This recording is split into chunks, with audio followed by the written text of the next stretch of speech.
राधा वल्लभ श्री हितहरि वंश। देखो, जैसे जैसे हम बरसाने की ओर बढ़ रहे हैं, रास्ते में हर मोड़ पर एक नई दिव्यता महसूस हो रही है। मेरी बेटी भी बाहर खेत देख रही है और मस्ती कर रही है, और मेरे दिल में एक अजीब सा सुकून है, जैसे हम अपने आध्यात्मिक सफ़र की शुरुआत कर रहे हैं। जैसे जैसे हम बरसाने की तरफ बढ़ रहे हैं, मेरा दिल राधा रानी के प्रति गहरी भक्ति और प्रेम से भर जाता है।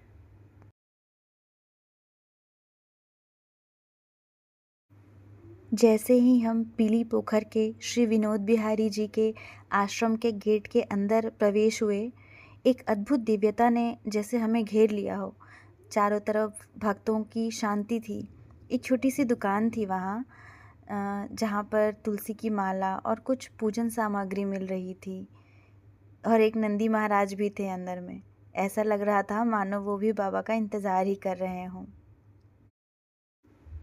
थोड़ी देर इंतज़ार करने के बाद महाराज जी अपनी कुटिया से निकले और हमें उनके दिव्य दर्शन का अनुग्रह मिला। जैसे ही महाराज जी से हमारी मुलाकात हुई, उनकी आँखों में एक ऐसी करुणा थी जो शब्दों से परे थी। पूरा वातावरण जैसे एक अलग ही ऊर्जा से भर गया हो। मैं हर पल को दिल में उतार रही थी, और इस पवित्र अनुभव ने मुझे एक नई राह दिखाई, एक नई शक्ति का एहसास करा दिया। और वहाँ बहुत सारे भक्त थे जो महाराज जी का एक दर्शन पाने के लिए चुपचाप बैठे थे, और सभी राधे राधे कह रहे थे। उनकी आंखों में भी एक अजीब सी चमक थी, जिसमें कोई दुनियावी छलावा नहीं था, केवल शुद्धता और पवित्रता थी। जैसे हर एक का दिल सिर्फ राधा रानी के प्रेम से भरा हुआ था। महाराज जी जब बाहर आए, शायद 5:30 या 6 बजे होंगे। जैसे ही वो अपनी कुटिया के आंगन में आए, नंदी महाराज वहीं थे, और कुछ कुत्ते भी थे। महाराज जी के आसपास उनके शिष्यों ने रोटी और गुड़ रखा हुआ था। महाराज जी ने नंदी को पुकारा, और नंदी बड़ी शांति से दौड़कर महाराज जी के पास आया। उन्होंने अपने हाथों से रोटी खिलाई। लेकिन जो मैंने एक अद्भुत चीज़ देखी वो कि वहाँ कुत्ते भी थे, पर वो किसी भी संत को छू नहीं रहे थे। वो रोटी लेकर दूर जाकर खाते, लेकिन वहीं बैठकर नहीं खाते। ऐसा लगा जैसे इंसान ही नहीं, जानवर भी इस जगह पर दिव्य हैं।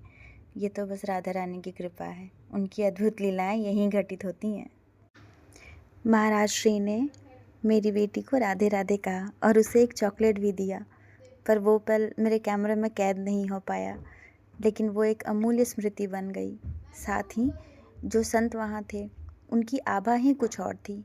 ऐसा लगा जैसे ये समय बस यहीं ठहर जाए, और मैं इस पल में हमेशा के लिए रह जाऊं। उस पल में हर सांस जैसे धीमी पड़ गई, और ऐसा लगा जैसे सारी दुनिया के बंधन खुल गए हों। वो दिव्य शांति, वो निर्मल प्रेम, बस मन करता था कि मैं इसी जगह पर हर दिन जीऊं, इन संतों की मौजूदगी और राधा रानी की कृपा में डूबकर। श्री विनोद बिहारी जी का जीवन सच में प्रेरणादायक है। कहते हैं कि उन्होंने अपना जीवन सेवा और साधना के लिए बिता दिया। उनका आश्रम पीली पोखर एक ऐसी जगह है जहां हर आने वाला भक्त अपने दिल को शांति और प्रेम से भरकर जाता है। बाबा जी ने कभी किसी से कुछ नहीं लिया, बस सभी के लिए अपने दिल में एक विशाल प्रेम रखा, और यही उनकी सबसे बड़ी शक्ति थी।